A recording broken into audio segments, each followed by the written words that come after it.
সবাইকে আমন্ত্রণ জানাচ্ছি টিভিএন 24 নিউজ নেটওয়ার্কের বিশেষ আয়োজন টিভিএন স্পেশাল অনুষ্ঠানে। আজকে আমাদের সাথে কথা বলার জন্য আমরা আমন্ত্রণ জানিয়েছি জামাত ইসলামী বাংলাদেশের নায়েবে আমির ডাক্তার সৈয়দ আব্দুল্লাহ মোহাম্মদ তাহেরকে। তিনি এই মুহূর্তে জাতিসংঘের বাংলাদেশি যে দল আছেন সে দলের অংশ হিসেবে নিউ ইয়র্কে অবস্থান করছেন এবং তাকে আমরা পেয়েছি। আমরা তার কাছ থেকে আজকে জানার চেষ্টা করব বাংলাদেশের রাজনীতির ভবিষ্যৎ এবং একই সঙ্গে জামাত ইসলামের বিষয়েও নানা প্রশ্ন আপনাদের সামনে আমরা তুলে ধরার চেষ্টা করব। ডাক্তার সৈয়দ আব্দুল্লাহ মোহাম্মদ তাহের, আপনাকে স্বাগত জানাচ্ছি। আপনাকে ধন্যবাদ। জি, আমরা শুরুতে আপনাকে ধন্যবাদ জানাচ্ছি। আমরা জানি যে জাতিসংঘের ব্যস্ততম সময় পার করছেন। বাংলাদেশের 3টি সক্রিয় রাজনৈতিক দলের অংশ হিসেবে আপনি জামাত ইসলামের প্রতিনিধিত্ব করছেন এবং সেই ব্যস্ততম সময়ের মধ্য থেকে টিভিএন 24 দর্শকদের জন্য আপনি সময় বের করে নিয়েছেন। It's my pleasure and privilege. Doctor Syed Abdullah Mohammad Taher, আমরা শুরুতে যে বিষয়টি আপনার কাছে জানতে চাই সেটি হলো বাংলাদেশের মানুষ এবং আমেরিকায় বসবাসরত বাংলাদেশি কমিউনিটি, তারা একটা বিষয় নিয়ে খুবই আগ্রহের সঙ্গে অপেক্ষা আছে, সেটি হলো বাংলাদেশের জাতীয় সংসদ নির্বাচন। এবং আমরা প্রধান উপদেষ্টার কার্যালয় থেকে, প্রধান উপদেষ্টার মুখপত্রদের কাছ থেকে বারবারই জেনেছি ফেব্রুয়ারি মাসে নির্বাচনটি হতে যাচ্ছে। জামাত ইসলামী এই নির্বাচনের ব্যাপারে এখন পর্যন্ত অংশগ্রহণ করবে না এই বক্তব্যটি দেয়নি, কিন্তু তারা নিঃসন্দেহে সবসময় নির্বাচনে অংশগ্রহণকারী দল। এই নির্বাচনে, আগামী নির্বাচনে জামাতের অংশগ্রহণ কি নিঃশর্ত অংশগ্রহণ, নাকি এর পিছনে জামাতের কিছু শর্ত যুক্ত আছে? আপনারা জানেন যে জুলাই অগাস্টে যে অভ্যুত্থান হয়েছে সেখানে জামাত ইসলামী এবং তার ছাত্র সংগঠন ইসলামী ছাত্র শিবিরের ব্যাপক অবদান আছে। আমাদের অনেক ভাইরা শহীদ হয়েছেন, পঙ্গু হয়েছেন, চোখ হারিয়েছেন এবং সমগ্র জাতি যেভাবে আন্দোলনের সাথে শরীক ছিল সেখানে আমরাও এই আন্দোলন সংগ্রামের সাথে ওতপ্রোতভাবে জড়িত ছিলাম। সুতরাং দেশের যে একটি ব্যাপক চেঞ্জ এসেছিল, জাতির সাথে আমরা এটা প্রত্যাশা করি যে এর মাধ্যমে একটি গুণগত পরিবর্তন হবে, নতুন রাজনীতি হবে, একটি সুষ্ঠু অবাধ নির্বাচন হবে। নির্বাচনের মাধ্যমে সকল দলের অংশগ্রহণে একটা লাইভলি পার্লামেন্ট হবে, দেশ পজিটিভ পরিবর্তনের দিয়ে এগিয়ে যাবে এবং একটি সমৃদ্ধ সুন্দর বাংলাদেশ গড়ে উঠবে এবং সেই লক্ষ্যে জামাত ইসলামী কাজ করছে। আমরা মনে করি গণতান্ত্রিক উত্তরণের জন্যে একটি সুষ্ঠু অবাধ অংশগ্রহণমূলক নির্বাচন অপরিহার্য। জামাত কয়েকটি বিষয় খুব স্পষ্ট কমিটমেন্ট এই জাতির কাছে তুলে ধরেছে। এক হচ্ছে বাংলাদেশের স্বাধীনতা সার্বভৌমত্বের ব্যাপারে কোনো আপোষ হবে না। জামাত একটি টেকসই গণতন্ত্র প্রতিষ্ঠার জন্য সংগ্রাম করে যাচ্ছে এবং জামাতের বিশ্লেষণ হচ্ছে গত কয়েকটি বছরে বাংলাদেশের যে ধ্বংস এবং বাংলাদেশ যে আজকে খাদের কিনারে এসে দাঁড়িয়েছে এর অন্য প্রধান কারণ ছিল সুষ্ঠু এবং অবাধ নির্বাচনের অভাব এবং জনগণের ভোটাধিকার হরণ। সুতরাং একটি অবাধ গণতান্ত্রিক প্রক্রিয়ার সুষ্ঠু নির্বাচন হচ্ছে এই উত্তরণের অন্যতম প্রধান উপায়। ফেব্রুয়ারিতে নির্বাচন করার ব্যাপারে ইতিমধ্যেই প্রধান উপদেষ্টা ঘোষণা দিয়েছেন। তার এই ঘোষণার ভিত্তিতে আগামী ফেব্রুয়ারি নির্বাচন হোক, এটি আমরা চাই এবং বাংলাদেশ জামাত ইসলামী সকলের আগে একটি অবাধ সুষ্ঠু নির্বাচনের জন্য দাবি করছে এবং সেই হিসাবে নির্বাচনী কাজেও আমরা সকলের আগেই শুরু করেছি। অধিকাংশ আসনে আমরা প্রাথমিকভাবে আমাদের নমিনি আমরা অলরেডি সিলেক্ট করেছি, যদিও এটা চূড়ান্ত নয়। আমরা অন্যান্য দলগুলোর সাথে সমঝোতা এবং সমন্বয়ের মাধ্যমেই আগামী নির্বাচন করতে চাই এবং শেষ সমন্বয়ের জায়গা থেকে যেখানে জামাতকে আসন ছেড়ে দিতে হবে সেগুলো আমরা ছেড়ে দিতে প্রস্তুত আছি। একটি বৃহত্তর সমঝোতা এবং আন্ডারস্ট্যান্ডিংয়ের মাধ্যমে সমন্বিতভাবে একটি নির্বাচন করতে চাই। আমরা নির্বাচনে যাব না এই কথা বলা তো কোনো প্রশ্নই আসে না এবং নির্বাচনে যাওয়ার ব্যাপারে আমাদের তেমন কোনো শর্ত নয়, কিন্তু আমরা মনে করি বাংলাদেশের এই পরিবর্তনের জন্য কতগুলো বিষয়কে আমাদের অর্জন করতে হবে নির্বাচনের আগেই। যেমন আমরা কতগুলো বিষয় রিফর্মস করার ব্যাপারে ঐকমত্য হয়েছে, যেটাকে জুলাই চার্টার বলা হয়েছে। নির্বাচন আগে অবশ্যই জুলাই চার্টারকে আইনি ভিত্তি দিয়ে গৃহীত হবে, এটা আমরা আশা করি। এবং পরিবর্তিত রিফর্ম যে সমস্ত বিষয় আছে যেগুলো নির্বাচনের সাথে রিলেভেন্ট এবং রিলেটেড, সেইগুলো আইনি ভিত্তি দিয়ে তার আলোকেই নির্বাচনটিকে আয়োজন করতে হবে। না হলে কাঙ্ক্ষিত নির্বাচন হওয়ার ব্যাপারে বহু ধরনের আশঙ্কা থেকে যাচ্ছে। আর নির্বাচন যদি সুস্থ না হয়, যাই হোক, আমাদের অবস্থার পরিবর্তন হবে না, সংকট উত্তরণ হবে না। আপনি দুটো বিষয় বলছিলেন। আপনি বলছিলেন যে কয়েকটি বিষয় আপনি আশা করছেন এবং কয়েকটি বিষয় করতে হবে। আপনার বক্তব্য থেকে আমি বলছি, সেক্ষেত্রে যদি এই আশার সঙ্গে মিল না হয় এবং করতে হওয়ার জায়গাটা না করা হয়, অর্থাৎ যে সংস্কারগুলোর কথা বলছিলেন, যে বিষয়গুলো পরিবর্তন করে নির্বাচনে অংশ নেওয়ার বিষয়ে জামায়াত ইসলামী আশাবাদী সেটি বলছেন, সেটি আর মাত্র 5 মাসের মতো সময় আছে, সেটি যদি না হয়ে থাকে সেক্ষেত্রে জামায়াতের নির্বাচনে অংশগ্রহণের বিষয়টি কোনো হেরফের হবে কিনা? আসলে যদি ইত্যাদি রাজনীতি সব কথা বলে কোনো কমেন্টস করার সিদ্ধান্ত নেওয়ার সুযোগ নেই, এক নম্বর কথা। 2 নম্বর করছি, আমরা যে সমস্ত দাবির কথা বলছি এটা অবশ্যই হইতে হবে, না হলে তো নির্বাচন সুষ্ঠুই হবে না, নির্বাচন গ্রহণযোগ্য হবে না, নির্বাচনে মানুষ উৎসাহ হারিয়ে ফেলবে। সুতরাং আমরা মনে করি এসব দাবি পূরণ হবে, আমরা একমত হইতে পারবো, 5 মাস যথেষ্ট সময় আছে, এবং সকলের অংশগ্রহণ করে স্বতঃস্ফূর্তভাবে একটি আনন্দঘন পরিবেশে আগামী নির্বাচন হবে, এটা আমরা আশা করছি।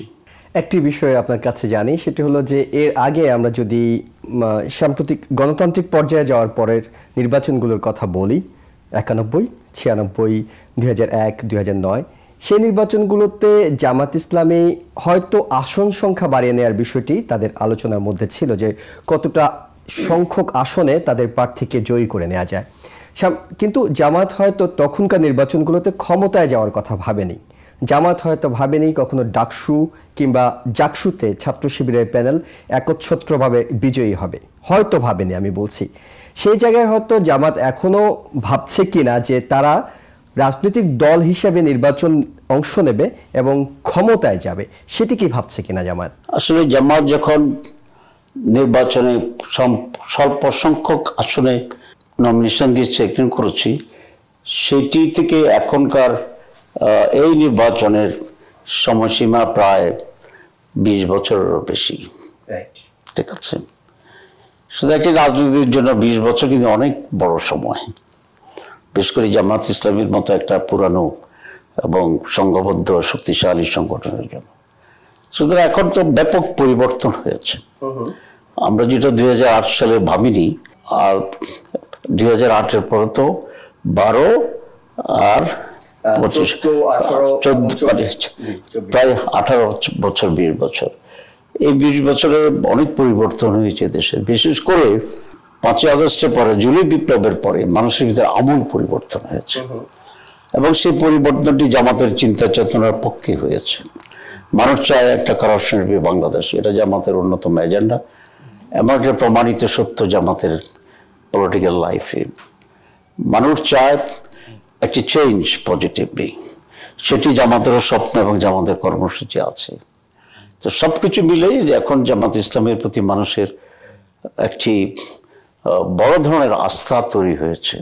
সুতরাং এখন আমরা এটা অবশ্যই ভাবছি, আমরা ভেবেছি এবং আমরা অর্জন করেছি ঢাকা বিশ্ববিদ্যালয় জাকসু নির্বাচনের আগেও আমরা জানতাম যে আমরা ইনশাল্লাহ জিতবো।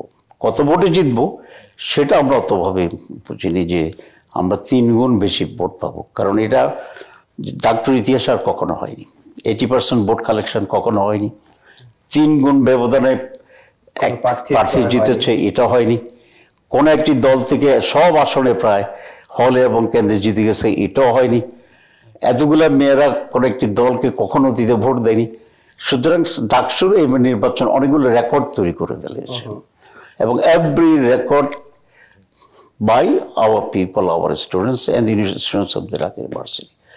The same repeated in Jangin University. The same will happen inshallah in Rajshahi, in Chittagong, in Jagannath University, in Sharjah University. You can say in all the students arena. তো এটার জন্য কোনো অ্যাক্সিডেন্ট না, এটা আপনাদের প্রত্যাশিত ছিল? এটা প্রত্যাশিত ছিল, এটা অ্যাক্সিডেন্ট না।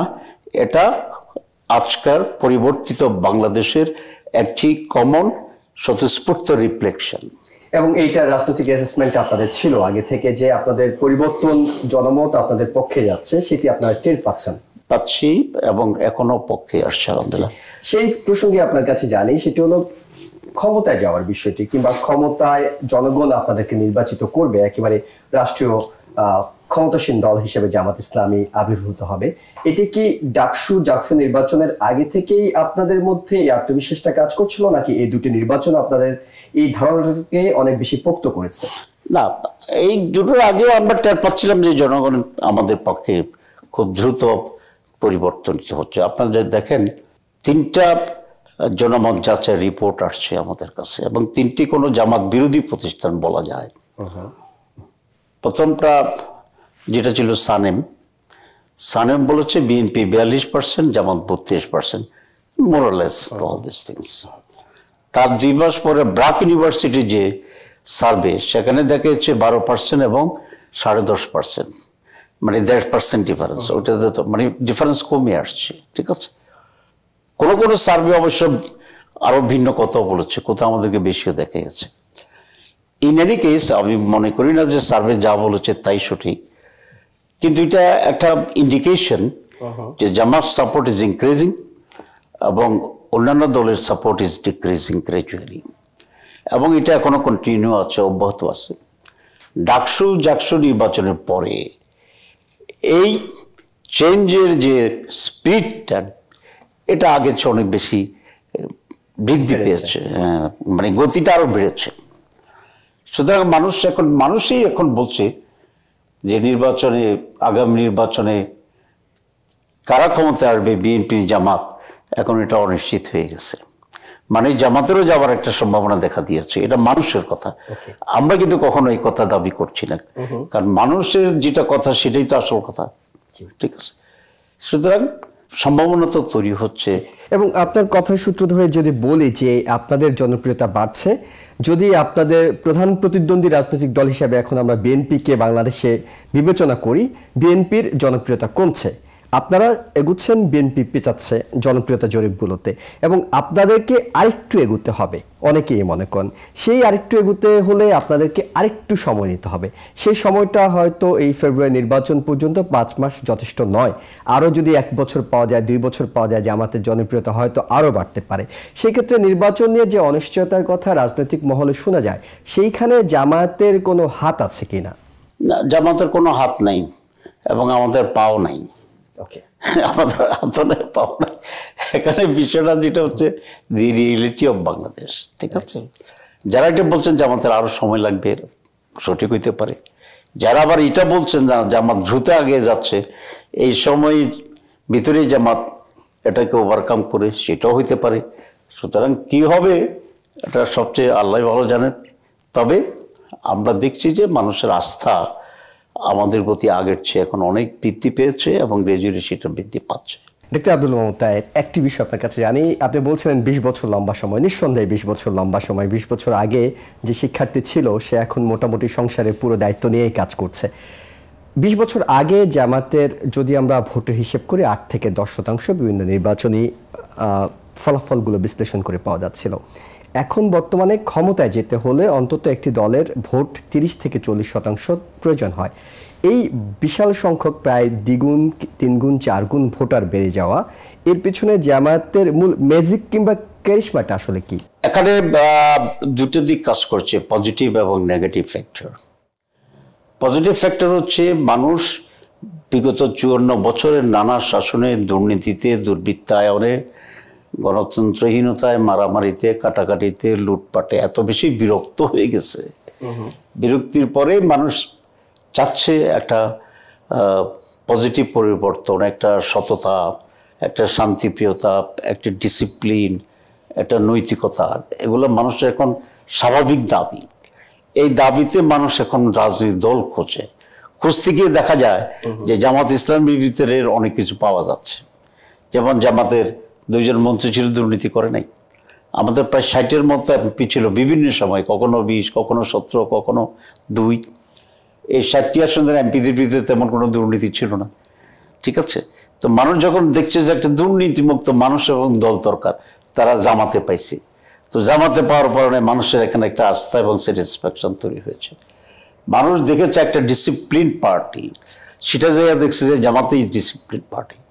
মানুষ দেখতে চেয়েছে যে অভ্যন্তরীণ গণতন্ত্র কারা চর্চা করে, তখন তারা দেখছে যে জামাত ইসলামের ভিতরে গণতন্ত্র আছে, রেগুলার ইলেকশন হয় দলের ভিতরে, দলের ভিতরে নির্বাচনী কোনো কাড়াকাড়ি নাই, দলীয় কমিটি করতে গিয়ে কোনো বড় ডাকাতি নাই, টাকার খেলা নাই।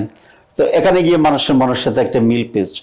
সবটা মিলে মানুষ দেখছে যে অতীতে বড় দুইটা দলকে তারা টেস্ট করে দেখেছে যে এরা কোনো সলিউশন দিতে পারে নাই। এখন থার্ড অল্টারনেটিভ হিসাবে মানুষ জামাতকে পাচ্ছে এবং মনে করে ঠিক আছে একবার জামাতকে দিয়ে আমরা দেখি।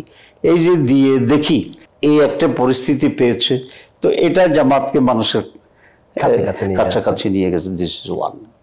সেকেন্ড, আওয়ামী লীগের অনুপস্থিতিতে এখানে আরেকটি বৃহত্তর দল হচ্ছে বিএনপি। তো বিএনপিও একটি জনপ্রিয় দল, আরও বেশি জনপ্রিয় দল ছিল। যেমন জিয়া রহমান যখন ছিলেন, BNP was a big party and popular party.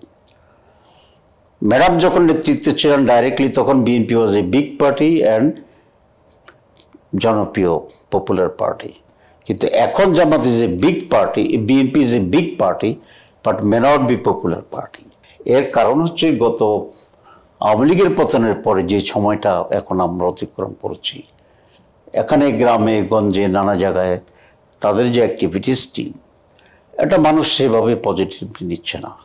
তো এখানে কন্ট্রাস্টে দেখা যায় এক জায়গায় গিয়ে কিছু পানি পাওয়া যায় ক্ষুধার্ত মানুষের জন্য, আরেক জায়গায় গিয়ে যায় পানি যাই আসে জিব্বার ভিতরে এটা শুষে খাইয়ে ফেলে। তো এই ডিফারেন্সটা, জি, এটা আসলে রাজনৈতিক কৌশলেরই একটা অংশ যে আপনি শুধুমাত্র আপনার জনপ্রিয়তা দিয়ে এগোবেন না, বিপক্ষে যারা আছে তাদের দুর্বলতার জায়গাটুকু আপনি খুঁজবেন। আমরা জানি যে 2014, 18, 24 নির্বাচনে মানুষ যদি ভোট দেওয়ার সুযোগ পেত, বাংলাদেশের মানুষ নিঃসন্দেহে তারা আওয়ামী লীগের বিরুদ্ধে ভোট দিত। কাকে ভোট দিত সেটি বিষয় নয়। এবার জামাত এই বিষয়টি মনে করছে যে মানুষ বিএনপির বিরুদ্ধে ভোট দেওয়ার একটি বিকল্প খুঁজছে, সেটিও কি একটি কারণ? এটা একটা কারণ হতে পারে। ওকে, নেগেটিভ ভোটও জামাত এনজয় করতে পারে। আমরা যদি জাতীয় পার্টির বিষয়ে বলি, এই মুহূর্তে আমরা বাংলাদেশের রাজনীতিতে বিএনপি, আওয়ামী লীগ, জামাত, জাতীয় পার্টি এইভাবে করে বিবেচনা করতাম। জাতীয় পার্টি যদি নির্বাচনে অংশ নেয়, সেক্ষেত্রে আওয়ামী লীগের ভোটগুলো জাতীয় পার্টি পেয়ে যাওয়ার বিষয়ে, এবং তারা যদি দুটো পার্টির ভোট একত্র হয়, সেটি কোনো ফ্যাক্টর হবে কিনা? প্রথম কথা হচ্ছে জাতীয় পার্টি নির্বাচনে অংশগ্রহণ করার কোনো সুযোগ নেই। ওকে, কারণ জাতীয় পার্টি আওয়ামী লীগের একান্তই স্বৈরাচারের সহকারী সহপাঠী ছিল। তারাই আওয়ামী লীগকে টিকিয়ে রাখার জন্য মৌলিক ভূমিকা পালন করছে। আমি মনে করি আওয়ামী লীগ যেহেতু এখানে তার কার্যক্রম পরিচালনার সুযোগ পাচ্ছে না, নিষিদ্ধ করা আছে, একইভাবে 14 দল জাতীয় পার্টিকেও রাজনৈতিক কর্মকাণ্ড থেকে নিষিদ্ধ করা উচিত। এবং এই বিষয়ে কি আপনারা রাজনৈতিক দলগুলো একমত হয়েছেন? আমরা যারা জুলাই চেতনায় বিশ্বাস করি, গণতন্ত্রে বিশ্বাস করি, আমরা সকলেই তো একমত। বিএনপিও কি একমত? বিএনপির বিষয়টি বিএনপিকেই খোলাসা করতে হবে। খোলাসা করতে হবে। 3 নম্বর হচ্ছে জাতীয় পার্টি নির্বাচন করার সুযোগ পাওয়ার আমি স্বাভাবিক মনে করি না। যদি দাঁড়ায়, জনগণের কোনো ভোট তারা পাবে না, এবং তারা প্রকাশ্যে জনগণের কাছে ক্যাম্পেইন করার তাদের জন্য খুব ডিফিকাল্ট হবে। মানুষ তা থেকে সেভাবে অ্যাকসেপ্ট করবে না। আওয়ামী লীগের ভোট জাতীয় পার্টি পাওয়ার সেই প্রেক্ষিতটা তৈরি হবে না, আর কি দেওয়ারও সুযোগ পাবে কিনা সেটা আমি জানি না। আর আওয়ামী লীগের লোকেরা অধিকাংশই ভোট দিতে যাবে না বলে আমি মনে করি। আপনার কাছে যেটি জানতে চাই, নির্বাচন নিয়ে আমরা বেশি প্রশ্ন আপনাকে করছি। নির্বাচনে একটা জোট গঠন করার প্রক্রিয়া আছে জামাত, এবং জামাত সেটি নেতৃত্ব দিচ্ছে অন্যান্য ইসলামিক দলগুলোকে সাথে নিয়ে। এই জোট কতটা সম্প্রসারিত হবে, এবং এই জোটের ক্ষেত্রে আপনারা জোটবদ্ধ হয়ে কি ক্ষমতা যাওয়ার ব্যাপারে বেশি আশাবাদী হচ্ছেন কিনা? আমরা মনে করি যে এটা আমাদের শুরু থেকেই আমরা মনে করছি যে এখানে কোনো একটি দল যত বড়ই হোক বা ছোটই হোক, এককভাবে ক্ষমতায় গিয়ে রাষ্ট্র পরিচালনা করলে আবার স্বৈরাচারী মনোবৃত্তি তৈরি হইতে পারে। যেন যত বড় দলই হোক, আমরা যত আসলেই জিতি, এককভাবে ক্ষমতা করার সুযোগ পেলেও আমরা সকলকে মিলেই সরকার গঠনের জন্য চেষ্টা করব, যাতে করে প্রত্যেকে মিলে আমরা একটা দেশটা গড়তে পারি, এবং প্রত্যেকের চিন্তার অ্যাকোমোডেশনেই একটা বেটার বাংলাদেশ, বেটার গভর্নমেন্ট আমরা পরিচালনা করতে পারি। এই প্রত্যেকের মধ্যে কি বিএনপিও আছে?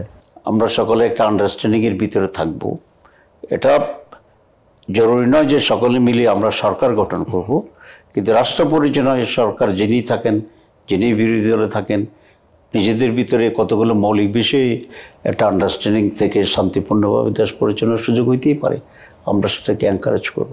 সেরকম কোনো প্রস্তাবনা জামাতের পক্ষ থেকে দেয়া হয়েছে কিনা কিংবা ভবিষ্যতে দেওয়া হবে কিনা? না, আমরা এই বিষয়টি তো নির্বাচন ইস্যুটা তো এখনো ওইভাবেই চূড়ান্ত হয়নি, কে কত আসন পাবে সেগুলো এখনো অনেক দূরের বিষয় আছে, কিন্তু আমরা মনে করি একটা কনজেনিয়াল অ্যাটমসফিয়ার তৈরি হওয়া উচিত ইলেকশনের ক্ষেত্রে, যাতে একটা সুষ্ঠু অবাধ নির্বাচন হয়। আর আমরা তো বলেছি যে জামাত ইসলামী একটা বৃহত্তর আন্ডারস্ট্যান্ডিংয়ের মাধ্যমেই এই নির্বাচনে অংশগ্রহণ করবে এবং সকল দলের সাথে আমরা আলোচনা করছি। যেহেতু এখানে একটা কম্পিটিটিভ ইলেকশন হবে এবং দুইটাই বড় দল, মেজর দল জামাত এবং বিএনপি, সুতরাং তারা হেলদি ওয়েতে পারস্পরিক নির্বাচনী প্রতিযোগিতা করতে পারেন, এতে কোনো সমস্যা নাই। আপনাদের জোটে এনসিপিকে নেওয়া হচ্ছে কিনা? কারণ আমরা দেখেছি যখন জুলাই বিপ্লবটা হয়েছে তখন তো আসলে এই এনসিপির সঙ্গে, বৈষম্য বিরোধী ছাত্র আন্দোলনের সঙ্গে ইসলামী ছাত্র শিবিরের কর্মীরা, সমর্থকরা, তারাই তো সক্রিয়ভাবে অংশগ্রহণ করে এটিকে এগিয়ে নিয়ে গেছে, বিপ্লবকে ত্বরান্বিত করেছে। পরবর্তীতে এমন কি হলো যে এনসিপি এবং জামাত এই একসাথে জোট করার কথা ভাবতে পারছে না? না, আমরা কিছু ভাবতে পারছি না, এটা তো এটা সঠিক কথা নয়। আমরা ভাবছি, পারস্পরিক আমাদের যোগাযোগ আছে, কথা হচ্ছে। আমরা জুলাই চেতনায় বিশ্বাসী, সকলকে এক জায়গায় এনে আন্ডারস্ট্যান্ডিং মাধ্যমে নির্বাচন করার পক্ষপাতী, এবং আমরা চেষ্টা চালিয়ে যাচ্ছি। একটা খুবই গুরুত্বপূর্ণ প্রশ্ন আপনার কাছে জানতে চাই, সেটি হলো আপনারা আওয়ামী লীগ বিরোধী আন্দোলনে একটা সময় 18 দলীয় জোট, আপনাদের 14 দলীয় জোট ছিল।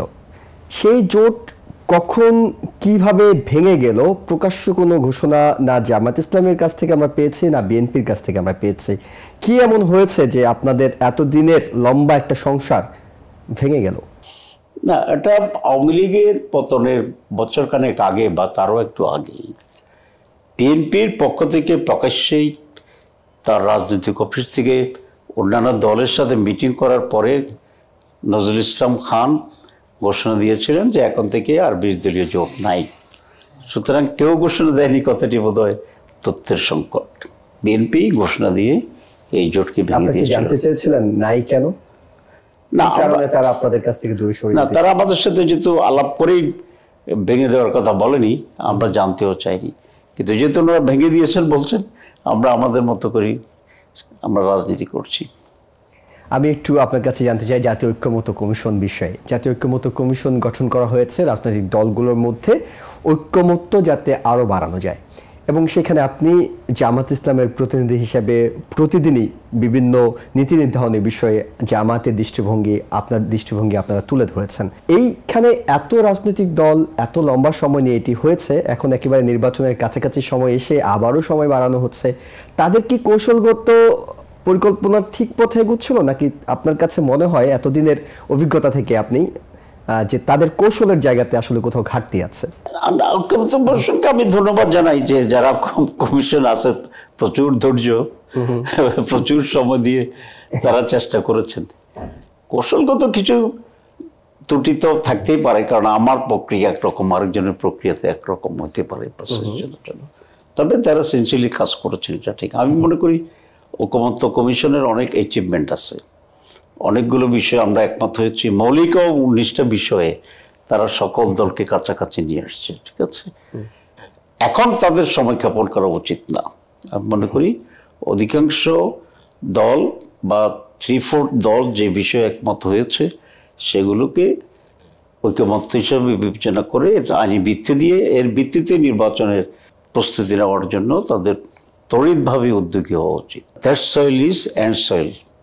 তো শেষ ভালো যার, সব ভালো তার। তো সব ভালো করছে, শেষটা যেন ভালো হয়। আর সময় ক্ষেপণ করা উচিত হবে না এই জন্য। তাহলে ফেব্রুয়ারি নির্বাচনটাই কিছুটা অনিশ্চিত হয়ে যাবে, কারণ আপনি এটা সিদ্ধান্ত নিতে যত দেরি করবেন তত ওইটাকে এফেক্ট করবে, ওইটাকে কি আঘাত করবে। So the sooner the better, they have to decide. যে সমস্ত রিফর্মস আমরা একমত হয়েছি সেটাকে ইমপ্লিমেন্ট করা এবং এটার আইনি ভিত্তি দেওয়া সম্ভব। এক্সপার্টরা বলেছে, 2টা পদ্ধতি বলেছে। একটা হচ্ছে স্পেশাল কনস্টিটিউশনাল অর্ডার। মানে সাব ডিক্লারেশন করতে পারে, আর যদি সেটা নয় গণভোটে দিতে পারে। যদি কোনো কারণে সংস্কারের প্রস্তাবগুলো শেষ পর্যন্ত সংবিধানে যুক্ত করা আইনি কাঠামোর মধ্য দিয়ে সম্ভব না হয়, নির্বাচনটা হয়ে গেল, জামাত সরকারে গেলে সেই প্রস্তাবগুলো বাস্তবায়নে কিভাবে কাজ করবে, বিরোধী দলে গেলে সেই প্রস্তাব বাস্তবায়নের জন্য কিভাবে চাপ প্রয়োগ করবে? না, জামাত মনে করে এখনই এটা ইমপ্লিমেন্টেড হবে এবং এর ভিত্তিতে নির্বাচন হবে। তো সুতরাং পরে কি হবে এটা বিষয় আসছে না, জামাত এখনই চাই সেটি। অবভিয়াসলি। জি, আরেকটা বিষয় একটু আপনার কাছে জানি, সেটা হলো আমরা দেখেছি সাম্প্রতিক সময়ে প্রচুর বিদেশি সংস্থা, বিদেশি পশ্চিমা দেশের প্রতিনিধিরা আপনাদের সঙ্গে দেখা করছে, জামাত ইসলামের সঙ্গে নানা বিষয়ে আপনাদের কনসার্ন জানার চেষ্টা করছে, তাদের কনসার্নগুলো জানাচ্ছে। এইসব ক্ষেত্রে আমরা এর আগে আওয়ামী লীগ সরকারের সময় দেখতাম যে তারা যখনই কথা বলতেন তারা সব দলের অংশগ্রহণে একটি নির্বাচনের কথা তারা বলতেন, এবং সেই সব দলের অংশগ্রহণের মধ্যে বাংলাদেশের রাজনৈতিক দল বিএনপি, জামাতও ছিল, যেহেতু আপনারা তখন নির্বাচনের পথে হাঁটছিলেন না। এখন যে বিদেশি মিশনগুলো আপনাদের সাথে আলোচনা করছে, তারা কি আপনাদেরকে সব দল, আওয়ামী লীগকে ইনক্লুড করা, জাতীয় পার্টিকে ইনক্লুড করা, এমন কোনো আলোচনা করছে? কেউ কেউ করছে, সকলে তো করছে না। কেউ কেউ করছে। আমরা বলছি যে তারা তো 3টা নির্বাচনে 5 বছর ভোট ছাড়াই সরকার চালাইছে, কমপক্ষে 3 বছর থাকুক, তারপরে দেখা যাবে। মানে 3টা সেশন আপনারা 15 তো ওরা ভোট ছাড়া নিজেরাই নির্বাচনের রায় ঘোষণা দিয়ে ক্ষমতা কাটাইছে, তো কমপক্ষে আরো 15টা বছর ক্ষমতার বাইরে থাকুক, এটাই তো জাস্টিস। 3টা নির্বাচনের পরে তখন আমরা আলোচনা করব কি করা যায়। This is one. সেকেন্ড হচ্ছে তাদের অ্যাক্টিভিটিস তো ব্যান্ড করা আছে, সুতরাং নির্বাচনে যাওয়ার তো তাদের আইনগত কোনো সুযোগ নেই। আপনাদের উত্তরের প্রেক্ষিতে তারা কোনো রিঅ্যাকশন জানাচ্ছেন? তারা বলতে চাইছে আমরা আমাদের কথা শুনেছি, আমরা তো একটা সার্বভৌম রাষ্ট্র। বাংলাদেশের আভ্যন্তরীণ রাজনীতির বিষয়ে হয়তো বাংলাদেশের রাজনৈতিক দলগুলো এই সিদ্ধান্ত নেওয়ার বিষয়ে আপনারা বলছেন, এটাই চূড়ান্ত হবে, এটাই স্বাভাবিক। আমি আরেকটা প্রশ্ন আপনার কাছে করতে চাই, সেটা হলো যদি আপনারা ক্ষমতায় যান সেই ক্ষেত্রে এই প্রশ্নটি কার্যকর হবে। আপনি অনেক কিছুই পরিবর্তন করতে পারবেন, আপনার প্রতিবেশী আপনি পরিবর্তন করতে পারবেন না। বাংলাদেশের 3 পাশে ভারত রয়েছে, তারা আঞ্চলিকভাবে শক্তিশালী রাষ্ট্র, যদিও তাদের শক্তির ক্ষয় হচ্ছে নানা ইস্যুতেই। তাদের আন্তর্জাতিক সম্পর্ক অনেক জায়গায় আমরা দেখছি যে আমেরিকার সাথে তাদের সম্পর্কের অবনতি ঘটছে। ভারতের একটা ধর্মীয় দলই সেখানে ক্ষমতায় আছে এবং অনেকটা সাম্প্রদায়িক দলই ক্ষমতা আছে ভারতে, কিন্তু তারা জামাত ইসলামের ব্যাপারে সবসময় এক ধরনের অ্যালার্জি তাদের মধ্যে দেখা যায় এবং তারা এটি নিয়ে তীব্র ভাষায় প্রতিক্রিয়া জানায়। জামাত এবং ভারত একসাথে কিভাবে চলবে? জামাত ইসলামী মনে করে যে আমরা সকল রাষ্ট্রের প্রতি আমাদের ভালো সম্পর্ক থাকবে, friendship to all, enmity two নান। তবে সেটা সমতা, মর্যাদা, সার্বভৌম অধিকারের ভিত্তিতে হইতে হবে। দেখেন, প্রত্যেকটা প্রতিবেশী ছোট হোক বড় হোক, সবাই সবার প্রয়োজন। বড় লোকের প্রয়োজন হচ্ছে ছোটদের জন্য এলাকার, আবার ছোটদেরও প্রয়োজন বড় লোকদের জন্য। তো এটা আমাদের যারা দায়িত্বে ক্ষমতা ছিলেন তাদের মানসিক দুর্বলতার কারণে তারা সবসময় মনে করতে যে একটা বড়কে তোয়াজ করে চলতে হবে। আমরা এটা মনে করি না। আমরা মনে করি প্রত্যেক প্রতিবেশী তার মর্যাদা এবং ইকুয়াল রাইটস নিয়ে টিকে থাকার অধিকার আছে এবং এটা সম্ভব। সুতরাং জামাত ইসলামী যদি ক্ষমতায় আসে, প্রত্যেকটি দলের দেশের সাথে জামাত সুসম্পর্ক করবে with equity, equability, honour, rights and justice. সেই ক্ষেত্রে ন্যায্যতা এবং সম্মানের ভিত্তিতে ভারতের সঙ্গে সম্পর্ক এগিয়ে নিতে জামাতের কোনো সমস্যা নেই। আমরা সকল দেশের প্রতি আমাদের একই পলিসি, একই রকম পলিসি, সকল দেশের প্রতি আমাদের একই পলিসি। জামাত একটি দেশের ভিতরে শক্ত অর্থনৈতিক কাঠামো তৈরি করে নিয়েছে। এই শক্ত অর্থনৈতিক কাঠামো কি জামাত ইসলামের রাজনীতির পরিচালনা করার ক্ষেত্রে সহায়ক হিসেবে কাজ করে? জামাত অভ্যন্তরীণভাবে তার কাঠামো তৈরি করেছে দুইভাবে। Jamaat is very self reliant, independent financial system এখানে চালু করেছে। আমরা আমাদের কর্মীরা আমরা সকলেই জামাতকে ফাইন্যান্সিয়ালি কন্ট্রিবিউট করি এবং আমরা সেলফ সাফিসিয়েন্ট, সেলফ রিলায়েন্ট, এবং আমাদের কর্মীদের কন্ট্রিবিউশন দিয়ে আমরা এই দেশ পরিচালিত হয়। জামাতের এই দিকটি আমাদের রাষ্ট্রীয় জীবনেও রিফ্লেক্টেড হবে। একটি দল যেমন সেলফ ফাইন্যান্সে চলতে পারে, একটি রাষ্ট্রও সেলফ ফাইন্যান্সে ভালোভাবে চলতে পারবে, এই কনফিডেন্স আমাদের আছে। We have a lot of resources, opportunities in Bangladesh. Especially we have manpower, huge manpower. জামাত এগুলোকে খুবই সাইন্টিফিক্যালি পটেনশিয়ালিটি সবগুলোকে এক্সপ্লোর করবে, কাজে লাগাবে। এখানে স্মল ইনভেস্টমেন্ট ইন্ডাস্ট্রি গড়ে তুলবে। আমাদের সব কিছু মিলে এবং আমরা আমাদের দক্ষ জনশক্তিকে বাইরে এক্সপোর্ট করব লাইক আদার এরিয়াজ, সবটা মিলিয়ে এবং দুর্নীতিমুক্ত বাংলাদেশ হবে। সব মিলিয়ে বাংলাদেশ একটি সেলফ রিলায়েন্ট ফাইন্যান্সিয়ালি সলভেন্ট একটা দেশে রূপান্তরিত হবে। এটি আপনাদের প্রত্যাশা। জামাত সবসময় বলে আসছে যে জামাত মিডিয়ায়, গণমাধ্যমে নেগেটিভ এক ধরনের প্রচারণার শিকার হয়েছে এবং বিপক্ষ শক্তি, রাজনৈতিক শক্তিরা সবসময় জামাতকে ট্যাগিংয়ের রাজনীতিটা ব্যবহার করছে। একটা সময় রাজাকার, একটা সময় স্বাধীনতা বিরোধী, কখনো পাকিস্তানপন্থী, নানা ধরনের ট্যাগে আপনাদেরকে আমরা দেখেছি ফেসিবাদের সময় থেকে শুরু করে নানা সময় ট্যাগ যুক্ত করা হয়েছে। এই মুহূর্তে জামাত বাংলাদেশের রাজনীতিতে কোন নেতিবাচক প্রোপাগান্ডার শিকার হচ্ছে এবং সেটিকে মোকাবেলা করতে গিয়ে আপনাদেরকে চ্যালেঞ্জ নিতে হচ্ছে বলে আপনি মনে করেন? আপনারা বলছেন যারা ইচ্ছাকৃতভাবেই জামাতকে নেগেটিভলি মানুষের সামনে ফোকাস করতে চায়, তারা কোনো কিছু ছাড়াই কিছু নেগেটিভ কথা বলতে থাকবে, মিথ্যাচার করবে। কিন্তু আমি মনে করি জামাত যেভাবে জনগণের কাছে এখন পৌঁছেছে, মানুষকে ডাইরেক্ট দেখছে। আপনি জানেন ইংরেজিতে কথা আছে, example is better than precept, উপদেশের চেয়ে দৃষ্টান্ত ভালো। তো Jamaat is setting examples among the people. মানুষের কাছে আমরা যাচ্ছি, we are open to the people. মানুষ এখন বুঝতে পারছে যে না, যে প্রপাগান্ডা হচ্ছে, these are false, are fabricated and made by the some quarters with a very bad intention. ঠিক আছে, তা মানুষ এটাকে আর বিশ্বাস করছে না, বিশ্বাস করবেও না ইনশাআল্লাহ। তার মানে কি এই মুহূর্তে কোনো নেগেটিভ প্রোপাগান্ডার শিকার আপনারা হচ্ছেন না? হচ্ছি তো বলেছি, তারা নানা পয়েন্টে নেগেটিভ করছে, কিন্তু আগে মানুষ শুনলে যেভাবে দ্বিধার দ্বন্দ্বে পড়ে যেত, বিভ্রান্ত হতো, এটা বোধহয় রেটটা অনেক কমে আসছে। সেই জন্যই তো জামাতের জনপ্রিয়তা বাড়ছে। প্রবাসী ভোটাররা, প্রচুর সংখ্যক প্রবাসী ভোটার মধ্যপ্রাচ্য, নর্থ আমেরিকা থেকে শুরু করে বিভিন্ন দেশে বাংলাদেশিরা আছেন যারা এই জুলাই আন্দোলনে রেমিটেন্স শাটডাউন করে একটা বড় ভূমিকা রেখেছেন এবং বাংলাদেশের সুখ দুঃখ যে কোনো কিছুতেই তাদের অন্তর্কাতে কিংবা তারা ভূমিকা রাখার চেষ্টা করেন। তারা ভোট দেওয়ার সুযোগ পাচ্ছেন না।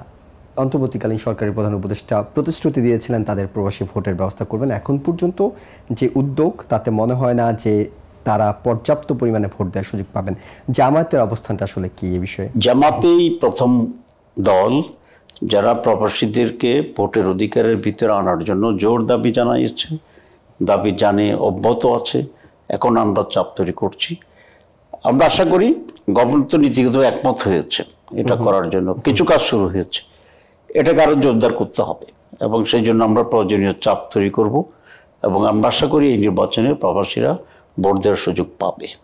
আমরা জানি যে বাংলাদেশ আওয়ামী লীগ, বিএনপি, তাদের আমেরিকা শাখা, ব্রিটেন শাখা, নানা ধরনের প্রবাসী রাজনৈতিক দল আছে। জামাত ইসলামের এখন পর্যন্ত কোনো রকম দেশের বাইরে সরাসরি নিজেদের ব্যানারে কোনো রাজনৈতিক শক্তি নেই। কিন্তু সাম্প্রতিক সময় আমরা দেখলাম লন্ডনে দলটির একজন মুখপাত্র নিয়োগ দেওয়া হচ্ছে। আমেরিকাতে প্রফেসর ডক্টর নাকিবুর রহমানকে জামাতের মুখপাত্র হিসেবে পরিচয় করা হচ্ছে।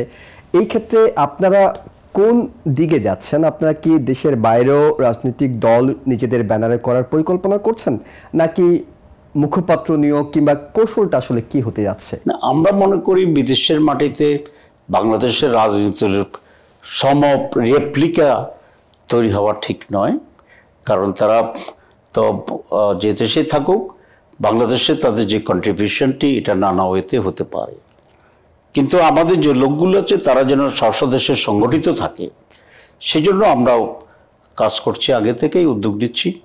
এবং যেহেতু পৃথিবীটা খুবই ছোট হয়ে গেছে, বিভিন্ন দেশে বসেও নিজ দেশের প্রতিনিধিত্বর প্রয়োজন হয়ে যায়, সে কারণে আমরা নানা জায়গায় এই প্রতিনিধিত্বমূলক এই সিস্টেমটা আমরা ডেভেলপ করছি। আপনি নিজেই বাংলাদেশ ইসলামী ছাত্র শিবিরের কেন্দ্রীয় সভাপতি ছিলেন এবং এই মুহূর্তে আমরা জামাত ইসলামের কেন্দ্রীয় কমিটিতে প্রচুর সংখ্যক ইসলামী ছাত্র শিবিরের নেতৃত্বকে দেখতে পাই। কিন্তু অনেকে আছেন যারা একটা সময় ইসলামী ছাত্র শিবিরের রাজনীতির সঙ্গে জড়িত ছিলেন, পরবর্তীতে তারা সরাসরি জামাত ইসলামের রাজনীতির সঙ্গে সম্পৃক্ত হচ্ছেন না। এটি কি জামাত এবং শিবিরের মধ্যে কৌশলগত কোনো, আদর্শগত কোনো ভিন্নতা রয়েছে, যেই জায়গাটার কারণে সরাসরি যারা হয়তো একসময় সক্রিয়ভাবে শিবির করতেন কিন্তু সক্রিয়ভাবে জামাত করছেন না? আসলে এখানে কোনো আদর্শগত বা কৌশলগত কোনো বিষয় নাই, এটা হচ্ছে অবস্থানের পরিবর্তনের কারণে। যে ব্যক্তিটি ছাত্র অঙ্গনের লেখাপড়া করেছে, ছাত্র সংগঠন করেছে, তার নিজস্ব কোনো দায়িত্ব ছিল না, অন্যের দায়িত্ব থেকেই নিজে কাজ করছে। ভারত যখন ছাত্র শেষ করে তখন তার একটা ভিন্ন প্রেক্ষিত তৈরি হয়, তাকে ইনকাম করতে হয়, ফ্যামিলি চালাতে হয়, নিজের বিয়ে শাদী করতে হয়। তো সুতরাং এই প্রেক্ষাপটে ইনকাম করে আদর্শের সাথে অ্যাডজাস্ট করে আগের মতো করে সক্রিয় থাকা এটা সবসময় স্বাভাবিক হয় না। যাদের পিস্টান বেশি তারা একটু সেদিকে আটকা পড়ে যায়, যারা এটাকে ম্যানেজ করতে পারে তারা মোর অ্যাক্টিভ থাকে। কিন্তু যারা কোনো না কোনো সময় ইসলামী আদর্শের সাথে ছিল, সংগঠনের সাথে ছিল, এরা কিন্তু হারিয়ে যায় না। ক্রাইসিস মোমেন্টে এসে তারা আবার সংগঠনে দাঁড়ায়। এবার ডাকসু নির্বাচন আমরা দেখলাম, যাদেরকে 20 বছর আমরা কখনো কাছে দেখিনি, নির্বাচনের সময় দেখলাম যে তারা এসে সারা দূরে জাগতেছে, খবর নিতেছে। এটা একটা আদর্শিক বিশ্বাস এখানে থেকে যায়, এটাকে আমি অস্বাভাবিক মনে করি না। একটা প্রশ্ন, এটি চাইলে আপনি উত্তর দিতে পারেন, চাইলে উত্তর নাও দিতে পারেন। সেটা হলো, জি আমরা জানি আপনি গণমাধ্যমে খুব খোলামেলা কথা বলেন, সেটি হলো আমরা একটা সময় দেখেছি যখন বৈষম্য বিরোধী ছাত্র আন্দোলন আওয়ামী লীগের বিরুদ্ধে রাজপথ কাঁপাচ্ছিল, তখন যারা পিছনে কাজ করছিলেন পরবর্তীতে বের হয়ে এসেছে তাদের অনেকেই শিবিরের রাজনীতির সঙ্গে জড়িত ছিলেন, যাদেরকে বিরোধীরা গুপ্ত শিবির বলে অনেক সময় আক্রমণ করার চেষ্টা করে। অনেকে মনে করছেন জামাত ইসলামী ক্ষমতায় যদি যায়, তাদের সেই সক্ষমতা তৈরি হয়, তাহলে তাদের সেই পর্যাপ্ত পরিমাণে জনবল জনশক্তি আছে কিনা যারা প্রশাসনিক কাঠামো থেকে শুরু করে বিভিন্ন জায়গায় গুরুত্বপূর্ণ ভূমিকা রাখবে। অর্থাৎ গুপ্ত জামাত তখন অনেক বের হয়ে আসবে কিনা, যারা বিরোধীদের ভাষায় আমি আপনাকে বললাম, এরকম জনশক্তি কি আপনাদের বিভিন্ন জায়গায় তৈরি করা আছে? আসলে জামাত যে চিন্তা করে, আমরা যদি ক্ষমতায় যাই তাহলে বাংলাদেশের সকল মানুষকে আমাদের মনে করি কনসিডার করি আমরা রাষ্ট্র ব্যবস্থায় তাদেরকে আমরা কাজে লাগাবো, তাদের পটেনশিয়াল গ্রহণ করব। যারা রাষ্ট্র চালায় তারা সকলেই জামাত করতে হবে, তারা সকলেই শিবির করতে হবে, তারা সকলেই সাবেক শিবির হইতে হবে, এই কনসেপ্ট আমরা বিশ্বাস করি না। সুতরাং বাংলাদেশে যারা এখন যোগ্য মানুষেরা আছে তাদের সকলকে আমরা অ্যাকোমোডেট করি, এদের রাষ্ট্র পরিচালনা করারই আমাদের মহাপরিকল্পনা, not a partisan but Bangladesh. সুতরাং সেক্ষেত্রে লোকের কোনো অভাব হবে না। জি, অনেকটুকু আমরা পরিষ্কার বিষয়টিতে। একেবারে এই শেষ প্রশ্ন, আমাদের দর্শক যারা আছেন প্রবাসে, নর্থ আমেরিকান বাংলাদেশি কমিউনিটি যারা আছেন, তারা বাংলাদেশের রাজনীতি নিয়ে ভাবেন, অনেক দূরে থাকলেও দেখেন, পর্যবেক্ষণ করেন এবং যথারীতি যে সময় দরকার হয় সংকটের সময় তারা ভূমিকা রাখার চেষ্টা করেন, যেটি বারবার উঠে আসছে যে জুলাই অভ্যুত্থানের সময় তারা রেমিটেন্স শাটডাউন করা এবং পরবর্তীতে অন্তর্বর্তীকালীন সরকার দায়িত্ব নেওয়ার পর প্রচুর পরিমাণে রেমিটেন্স পাঠিয়ে সরকারের অর্থনৈতিক ভিতকে শক্তিশালী করার ক্ষেত্রে ভূমিকা রেখেছেন। তাদের উদ্দেশ্যে যদি আপনি কিছু বলতে চান। যে আমি প্রথমে বাংলাদেশের আমরা যারা দেশে আছি তাদের পক্ষ থেকে যারা প্রবাসী বাংলাদেশ তাদেরকে অভিনন্দন জানাই, কৃতজ্ঞতা জানাই। সমস্ত ক্রাইসিসের সময় 71 ধরেন যুদ্ধের সময় প্রবাসী সরকার হয়েছিল, বিভিন্ন দেশের সংগঠন হয়েছিল মুক্তিযোদ্ধাদের পক্ষে, তারা ঐতিহাসিক ভূমিকা পালন করেছে। এবার পরিবর্তনও তারা ঐতিহাসিক ভূমিকা পালন করেছে এবং এই যে বিশাল কন্ট্রিবিউশন, এটা না হইলেও তো পরিবর্তন না হতে পারত। তো আমরা এই জন্য কৃতজ্ঞ। 2 নম্বর হচ্ছে আমরা মনে করি যে বাংলাদেশ সরকার তাদের ব্যাপারে আরও অনেক বেশি যত্নপর হওয়া উচিত। 1 নম্বর তো হচ্ছে তাদের ভোটাধিকার অবশ্যই এস্টাবলিশ থাকা উচিত এবং সেটাই নির্বাচন থেকে থাকা দরকার। তাদের জন্য দেশে একটা ইনভেস্টমেন্টের স্পেশাল এনভায়রনমেন্ট তৈরি করা উচিত, যে সেখানে শুধু প্রবাসীরাই ইনভেস্ট করবে, তাদের নানা ফ্যাসিলিটি দেবে, গভর্নমেন্ট সুপারভিশন করবে, নিউ প্রজেক্টকে তার ইনোভেশনের জন্য চেষ্টা করবে। তাহলে যে রিমিটেন্সটা এখানে যাচ্ছে এখানে, বা আমরা বিদেশিদেরকে যত ইনভেস্টমেন্ট রাখাটাই করতেছি, আমাদের প্রবাসীর প্রতি যদি আমরা অ্যাটেনশন দিই তাহলে তার চেয়ে বেশি ইনভেস্টমেন্ট হওয়ার সম্ভাবনা আছে। তো আমি মনে করি সরকারের কাছে যারাই থাকবেন এটাতে যত্নবান হওয়া উচিত। আর আমরা যদি আল্লাহর ইচ্ছায় কখনো সুযোগ পাই, আমরা এটাকে প্রায়োরিটি বেসিসে তাদেরকে ফ্যাসিলিটেট করার জন্য আমরা উদ্যোগ গ্রহণ করব। This is our commitment to our brothers living abroad, যারা নিজেদের মা বাবাকে দেশে রেখে আত্মীয় স্বজন রেখে এখানে কষ্ট করে আসেন। এবং দেশে রিমিটেন্স পাঠাচ্ছেন। ডক্টর সৈয়দ আব্দুল্লাহ মাহমুদ তাহের, আপনাকে অনেক ধন্যবাদ টিভিএন 24 নিউজ নেটওয়ার্কের পক্ষ থেকে আমাদেরকে সময় দেওয়ার জন্য। এবং দর্শক যারা দেখছিলেন, এতক্ষণ আমরা কথা বলছিলাম জামাত ইসলামী বাংলাদেশের নায়েবে আমির ডক্টর সৈয়দ আব্দুল্লাহ মাহমুদ তাহেরের সঙ্গে। তিনি বাংলাদেশের রাজনৈতিক পরিস্থিতি সম্পর্কে বলছিলেন এবং একই সঙ্গে বলছিলেন জামাত ইসলামের ভবিষ্যৎ পরিকল্পনা এবং রাজনৈতিক কৌশলগুলো কেমন হবে সেই বিষয়গুলো নিয়ে। এতক্ষণ আমাদের সঙ্গে থাকার জন্য আপনাদের সবাইকে ধন্যবাদ জানাচ্ছি। টিভিএন 24 টেলিভিশন দেখতে আজই কল করুন 7187776556। লগ ইন করুন www.totalcablebd.com। নিউ ইয়র্ক থেকে সম্প্রচারিত টিভিএন 24 টেলিভিশন বিশ্বজুড়ে বাঙালির কণ্ঠস্বর।